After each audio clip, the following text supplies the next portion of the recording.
easy, or not so hard to forget, I suppose. But there were still a couple missed smokes. So, you know, it's not as though they had perfect execution for that, but they were just able to make use of all that extra space. And like you said, it was all about how shoke reacted. There was a lack of extra utility to make it easier for them to come back into that site. So, yeah, things are looking good. The up and up, our little projection as to which team looked the most stacked does seem to be correct for now.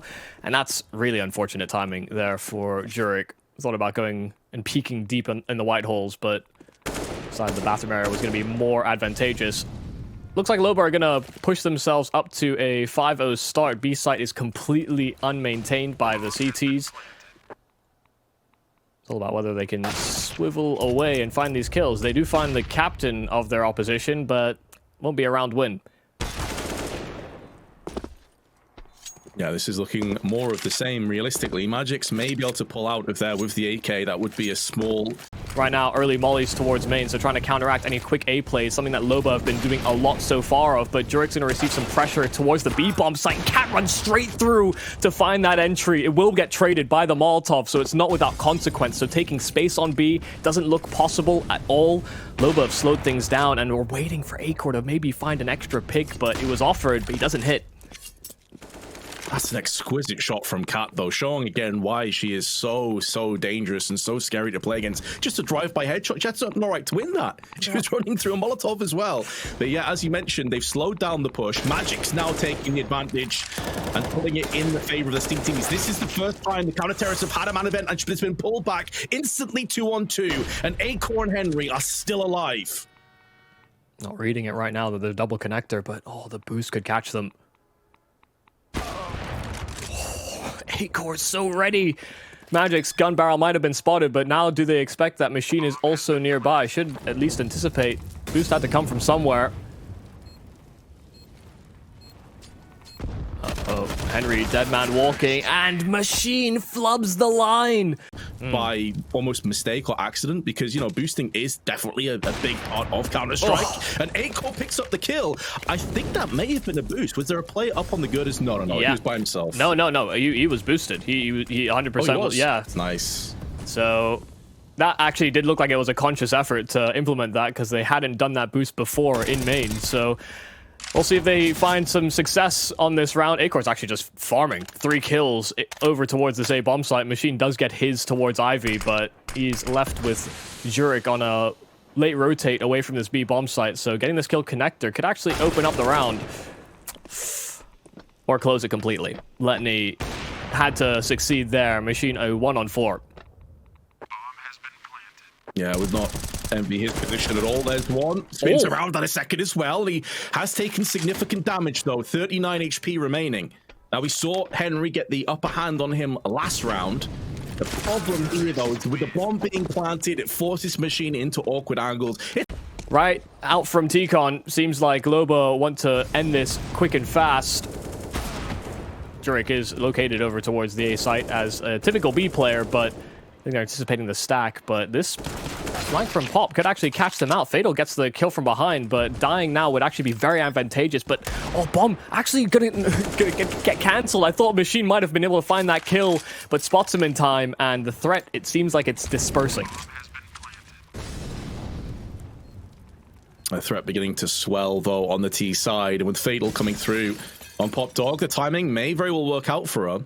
Problem, though, with 10 HP is Acor doesn't even have to land a center mash shot. Anywhere will do. Missing out the chance, not an easy one to pull off, and Shoke tries to go looking for a kill onto Cat, and yet he is devoured in kind, and it is more of the same. Maybe pulling back to save. Yes, they've got max round loss bonus, but Magix would like to try and upgrade that MP9 if he can to the AK-47. That flash was terrible. They wanted to flash around the corner, instead it lands in the eyes of Loba, and now Magix can punish. There's one. Exactly. This has been a consistent issue. You know, we've talked about this a few times, that the lack of main control on the CTs has been so prevalent. They nearly lined up for a 2-for-1.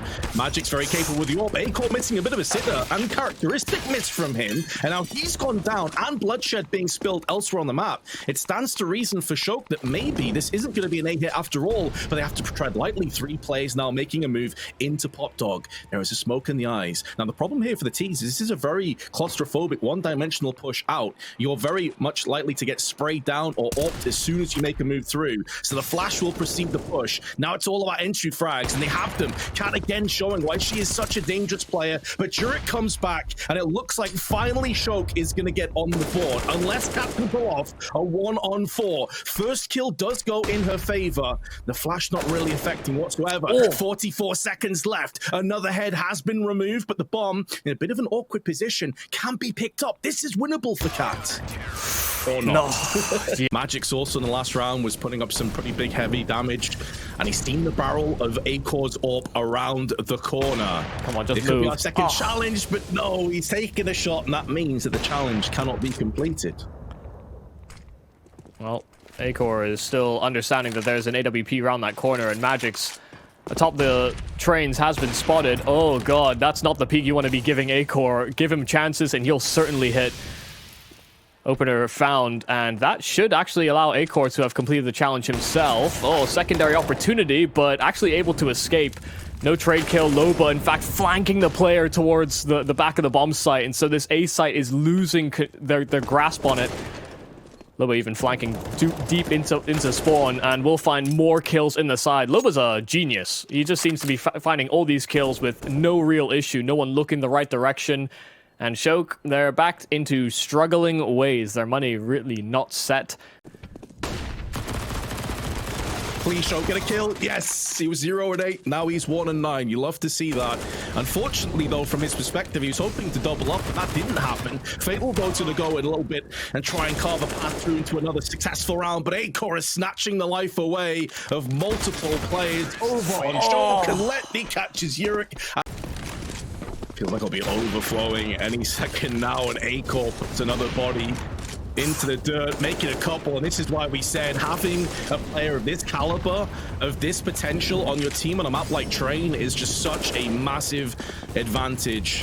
And now forcing away Shoke from the con side, it's more of the same. Deja vu. Loba walks out with the rest of his team, takes A control, and converts the round into an 11-1. Unless Shoke can pull off a miracle, and well, it's not going to happen this round at least.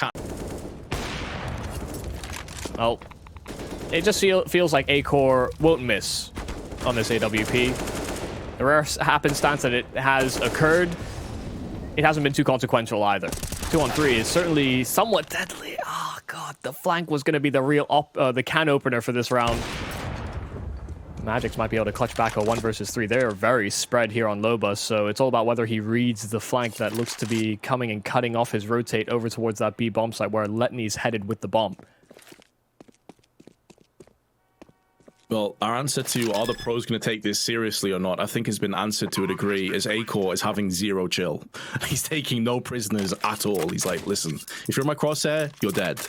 Magic's as well, it should be mentioned, like, even though obviously Shoke's team is getting straight up body bagged right now, he's still on 14 frags and been doing a pretty decent job, but Acor will not. He's doing it all. Sick replay, by the way. That was really cool. Thanks for giving us the assist on that one. So that's 3 challenges he's completed now, right? I think so.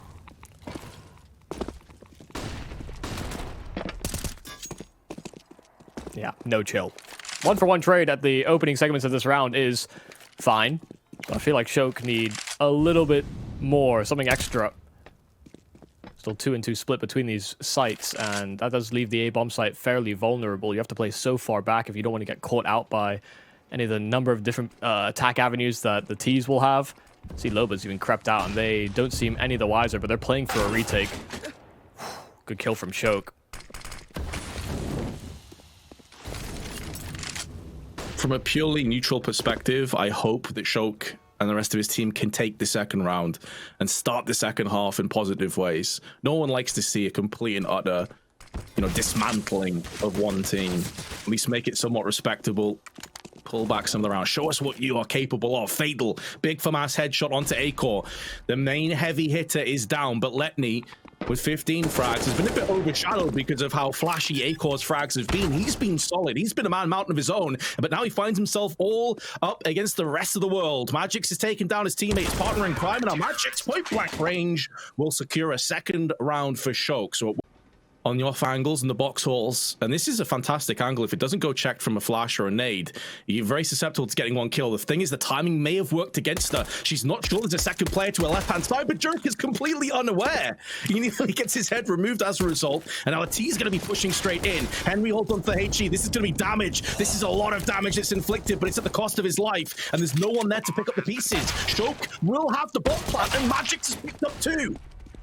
Yeah, finally a trade back for the Loba squad, but 3-on-4 and this post plan is going to be very difficult to crack in. Loba, 2 kills and just spraying away. Acor as well, unchecked over at Heaven. Fatal, none the wiser where he's getting shot from, so it's a machine 1-on-3 that he cannot convert. It's double kills from behind for... And Media. You can get increase of your first deposit up to 120%. So do check them out. They're doing a lot of stuff for the CS scene at the minute. 4-on-3 for Loba after these opening 2 kills. A little bit of aggression towards Ivy was a bit of a success. And they'll have actually control of the bomb here, Loba. So that's really not good. 2-on-2. I'm sure they've got opportunity to strike these players down. But because Letany has this deep position in T-spawn and Cat's on her way as well, this will be a tough nut to crack. Man, I feel like Masseuse needs to come over and give Magic's back a good rubbing right now. He is trying desperately to carry this game. But as you mentioned, the bomb has been dropped in a horrendous position here. And in doing so, the CTs can set up an interesting crossfire. Plus, time itself is working against the Ts. They're going to feel pressure to try and push in. And in doing so, they may walk out into the open. Letny with a bit of off spray. Machine doing damage as well, but that time is still dwindling. They'll only have to pick up the bomb. They may have to go for kills as well. And Letny removes the biggest threat that was Magic's. 22 kills, but he will come to an abrupt end. And Machine has to pull the plug and save the M4A1S. 15-2, gonna be the score. Maybe he can pull a rabbit out of the hat after all. Great flash and a great kill. No head armor, so Loba gets popped like a melon. Magic's as well finding a kill in the smoke, so they're finding success and they're bringing this together. But Loba having all these kills, Magic's an extra one as well from the back lanes. Cat can't get there in time to protect. So this might look like it's a third round here for Shoke, and Magic's once again. Maybe. I also noticed the Machine just get shanked in the back from one of his teammates. Oh. Doesn't matter. Yeah, I mean, might have done, but I'm surprised Magic's went for this. I mean, it's another challenge. We have Scatterblast, shotgun kill, so that's at least some bounty there for Magic's. Wasn't sure they were going to hunt it down because of the fact that they're so far behind, but Magic still finds impact. Listen, if we're going to get bodied, I want my $100. Yeah, give me something at least. Give me that money. And our Labby... Loba, I should say, trying to make a move through out onto the main side. Machine, though, sprays down onto Loba, so is keeping Shoke in this round, but Acor snatches the life away, and the picked-up AK is now doing work. It's all on Magic's 10 HP, and he's found one, but now he's been spotted round the corner, so his position is compromised, and he doesn't have control over the bomb. Trying to play mind games, last spotted team main, and trying to reposition round and hope that Loba don't account for it. He's so low HP, so he has to win these duels off of out-positioning. Right now, Letny not accounting for it, but understanding the timing. And a shot to the leg will do it. Loba finishing 16-3 and completing a fair amount of challenges along the way as well. They were having a good time. They were vibing out. That T side was dangerous, to say the least.